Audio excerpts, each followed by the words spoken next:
Hi friends, ಎಲ್ಲರೂ ಹೇಗಿದ್ದೀರಾ? ಇದು ಅನುಷ್ಕಾ ವ್ಲಾಗ್ ಇನ್ ಕನ್ನಡ.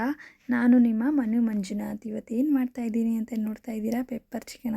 ನೋಡ್ತಾ ಇದ್ರೇ ಎಷ್ಟು ಕಲರ್ಫುಲ್ಲಾಗಿದೆ ಅನ್ನಿಸ್ತಾ ಇದೆಯಲ್ಲ. ಬನ್ನಿ ಹೇಗೆ ಮಾಡೋದು ನೋಡ್ಕೊಂಬರೋಣ. 300 ಗ್ರಾಮ್ ಚಿಕನ್ ತೊಗೊಂಡಿದ್ದೀನಿ. ತಕ್ಷಣ ಸ್ವಲ್ಪ ಉಪ್ಪು ಹಾಕಿ 3/4% ಬೇಯಿಸ್ಕೊಂಡು ಸೈಡಲ್ಲಿ ರೆಡಿ ಮಾಡಿ ಎತ್ತಿಟ್ಕೊಂಡಿದ್ದೀನಿ. ಮತ್ತು ಇಂಗ್ರೀಡಿಯೆಂಟ್ಸ್ ನೋಡ್ಕೊಂಬರೋಣ ಬನ್ನಿ. 2 ದೊಡ್ಡ ಸೈಜು ಆನಿಯನ್ನ ಸ್ವಲ್ಪ ಸ್ಮಾಲಾಗಿ ಕಟ್ ಮಾಡಿಕೊಂಡು ಇಟ್ಕೊಂಡಿದ್ದೀನಿ. ಹಾಗೆ 3 ಹಸಿಮೆಣ್ಸಿನ್ಕಾಯಿ. 3 ಹಸಿಮೆಣ್ಸಿನ್ಕಾಯಿ ನಿಮ್ಗೆ ಖಾರ ಕಡಿಮೆ ಬೇಕು ಅಂದರೆ ಒಂದಾದ್ರೂ ಪರವಾಗಿಲ್ಲ, ಯಾಕಂದರೆ ಮಕ್ಕಳು ಮನೇಲಿ ತಿನ್ನೋರಿದ್ರೆ ಒಂದಾದ್ರೂ ಪರವಾಗಿಲ್ಲ. ಹಾಗೆ ನಾನು ಕ್ಯಾಪ್ಸಿಕಮ್ ಕೂಡ ತೊಗೊಂಡಿದ್ದೀನಿ. ಕ್ಯಾಪ್ಸಿಕಮ್ ತೊಗೊಂಡು ಉದ್ದುದ್ದವಾಗಿ ಹಚ್ಕೊಂಡು ರೆಡಿ ಮಾಡ್ಕೊಂಡಿದ್ದೀನಿ. ಮತ್ತು 1-1.25 ಟೇಬಲ್ ಸ್ಪೂನ್ ಆಗುವಷ್ಟು ಕಾಳು ಮೆಣಸನ್ನ ನಾನೇ ಕುಟ್ಟಿ ಪುಡಿ ಮಾಡಿ ರೆಡಿ ಮಾಡಿ ಇಟ್ಕೊಂಡಿದ್ದೀನಿ. ಹಾಗೆ ರುಚಿಗೆ ತಕ್ಕಷ್ಟು ಉಪ್ಪನ್ನು ಇಟ್ಕೊಂಡಿದ್ದೀನಿ. ಹಾಗೆ ಬನ್ನಿ ಮಾಡೋದು ಹೇಗೆ ಅಂತ ನೋಡೋಣ.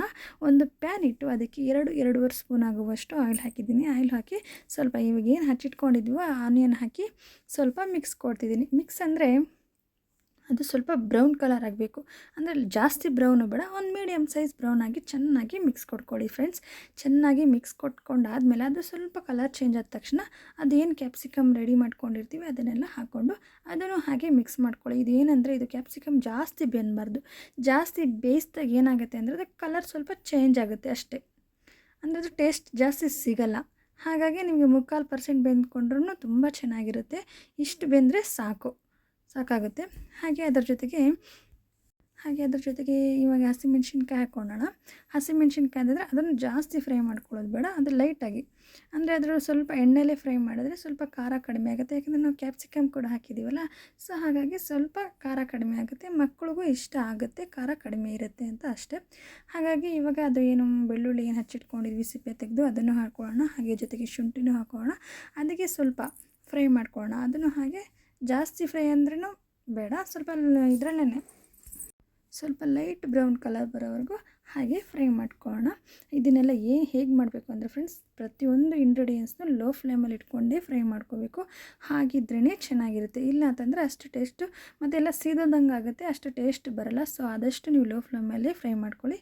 ಹಾಗೆ ಸ್ವಲ್ಪ ಉಪ್ಪನ್ನು ಆ್ಯಡ್ ಮಾಡ್ಕೊಳ್ಳೋಣ. ಉಪ್ಪು ಅಂತಂದರೆ ನಾನು ಚಿಕನಿಗೆ ಆಲ್ರೆಡಿ ಹಾಕಿದ್ದೆ, ಸೊ ಹಾಗಾಗಿ ಸ್ವಲ್ಪ ಹಾಕ್ಕೊಂಡಿದ್ದೀನಿ, ನೀವು ನೋಡಿಕೊಂಡು ಹಾಕ್ಕೊಳ್ಳಿ. ಹಾಗೆ ಚಿಕನ್ ಏನಿರುತ್ತೆ ಅದನ್ನು ಆ್ಯಡ್ ಮಾಡ್ಕೊಳ್ಳೋಣ.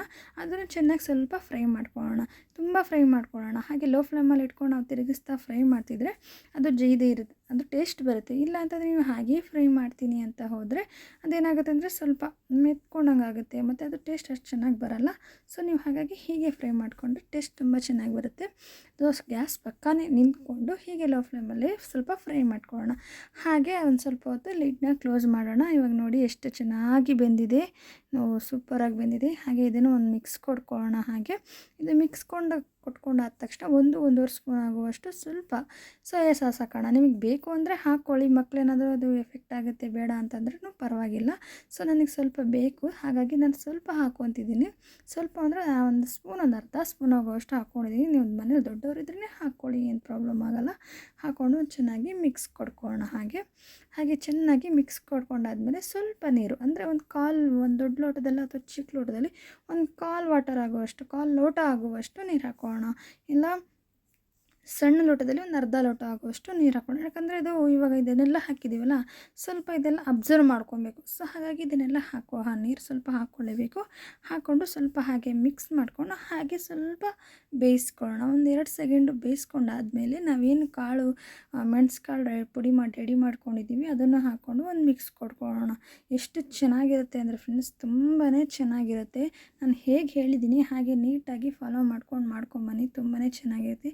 ಚಿಕ್ಕ ಮಕ್ಕಳವರು, ದೊಡ್ಡವರು ಮತ್ತು ಬ್ಯಾಚುಲರ್ಸು ಎಲ್ರಿಗೂ ತುಂಬ ಇಷ್ಟ ಆಗುತ್ತೆ. ಮನೇಲಿ ಮಾಡಿ ನೋಡಿ ತಿನ್ನಿ, ಎಂಜಾಯ್ ಮಾಡಿ, ತುಂಬಾ ಚೆನ್ನಾಗಿರುತ್ತೆ. ನೋಡಿ ಎಷ್ಟು ಚೆನ್ನಾಗಿ ಬಂದಿದೆ, ಎಷ್ಟು ಕಲರ್ಫುಲ್ಲಾಗಿ ಕಾಣಿಸ್ತಿದೆ ಅಷ್ಟೇ.